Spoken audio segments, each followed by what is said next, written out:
The college football world is very small, and Pac-12 Football Media Day was a reunion for Arizona State head coach Kenny Dillingham and Oregon's Dan Lanning and Bo Nix, who all spent the 2022 season in Eugene. But their relationship goes much further than just last year. Players win games, right? I was blessed to cross paths with Bo Nix at Auburn. I was blessed to cross paths with Dan at Memphis, and Bo felt I was worthy to come play for me, and Dan felt I was worthy to hire me.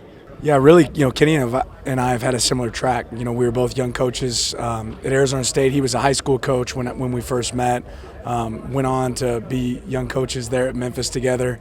He's a guy that I always stayed in touch with when he was at Auburn and I was at Georgia, even his time at Florida State.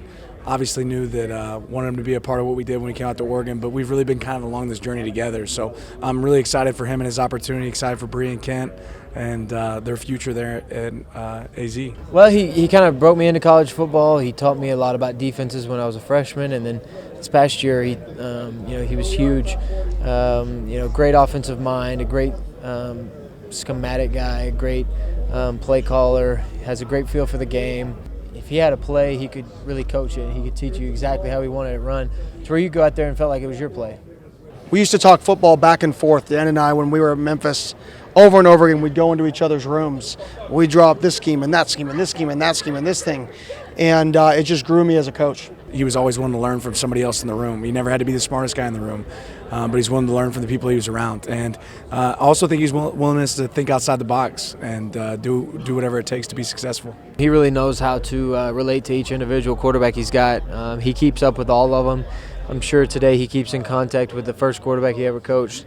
And so that's special because it means a lot to him. You watch him interact with people. He's just very, very social, very enthusiastic, caring, very fiery. He just really loves his job. He loves what he does. He loves football.